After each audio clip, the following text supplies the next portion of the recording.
বর্তমানে বেশ টানাপোড়েনের মধ্য দিয়ে যাচ্ছে ইসরায়েল ও যুক্তরাষ্ট্রের সম্পর্ক।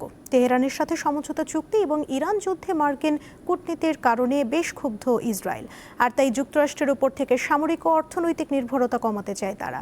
পাশাপাশি ওয়াশিংটনের বিকল্প হিসেবে ভারতকে দেখছেন নেতানিয়াহু। এসব বিষয়ে বিস্তারিত জানাচ্ছেন সহকর্মী ইসরাত সুমা। মোজো বিরাট কারবার। মোজো 1 লিটার ও 2 লিটার কিনে তুমিও জিতে নিতে পারো ফ্যামিলি কার, স্পোর্টস বাইক, টিভি, আইফোন ছাড়াও থাকছে লক্ষ লক্ষ নিশ্চিত গিফট। ইরান যুদ্ধের পর থেকেই সম্পর্কের বেশ টানাপোড়েন দেখা যাচ্ছে যুক্তরাষ্ট্র এবং ইসরায়েলের সাথে।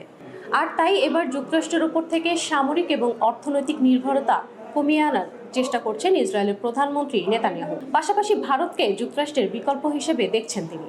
ইরান নীতি নিয়ে যখন তেল আবিব ও ওয়াশিংটনের সম্পর্কে টানাপোড়েন তীব্র, ঠিক তখনই মার্কিন আর্থিক সহায়তাকে দানের সাথে তুলনা করেছেন নেতানিয়াহু। আর তাই আগামী 1 দশক অর্থাৎ 10 বছরের মধ্যে মার্কিন সহায়তা থেকে ধীরে ধীরে বের হয়ে আসার চেষ্টা করছেন তিনি।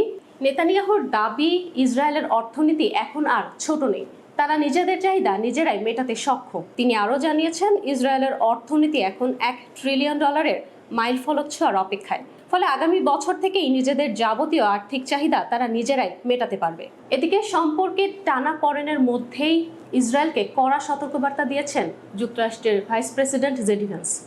ইসরায়েলের একমাত্র শক্তিশালী মিত্র আমেরিকার সাথে কোনো ধরনের দ্বন্দ্বে জড়ানো ইসরায়েলের জন্য সুখকর হবে না বলে মন্তব্য করেছেন তিনি। তবে ভ্যান্সের এই বার্তা দৃঢ়ভাবে প্রত্যাখ্যান করেছেন নেতানিয়াহু। ভারতকে ইসরায়েলের অন্যতম প্রধান বন্ধু হিসেবে উল্লেখ করেছেন।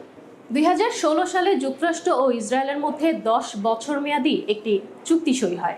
2019 থেকে 2028 সাল পর্যন্ত কার্যকর এই চুক্তির অধীনে ইসরায়েলকে মোট প্রায় $38 বিলিয়ন সামরিক সহায়তা দেওয়ার কথা ওয়াশিংটনের। এর মধ্যে প্রায় $33 বিলিয়ন বৈদেশিক সামরিক অর্থায়ন এবং প্রায় $5 বিলিয়ন প্রতিরক্ষা ব্যবস্থার উন্নয়নের জন্য বরাদ্দ রাখা হয়েছে। নেতানিয়াহুর এই ঘোষণার পর এখন আন্তর্জাতিক মহলে প্রশ্ন উঠেছে, এটি কি ইরান ইস্যুতে যুক্তরাষ্ট্রের উপর চাপ সৃষ্টির একটি কূটনৈতিক কৌশল, নাকি সত্যি ইসরায়েল দীর্ঘদিনের মার্কিন আর্থিক নির্ভরতা থেকে বেরিয়ে সম্পূর্ণ অর্থনৈতিক ও সামরিক স্বনির্ভরতার পথে এগিয়ে যাচ্ছে? আর ভারত কি কখনো যুক্তরাষ্ট্রের জায়গা নিতে পারবে বা যুক্তরাষ্ট্রের বিকল্প হতে পারবে? আগামী কয়েক বছরে এই পরিকল্পনার বাস্তবায়নই সেই প্রশ্নের প্রকৃত উত্তর দেবে।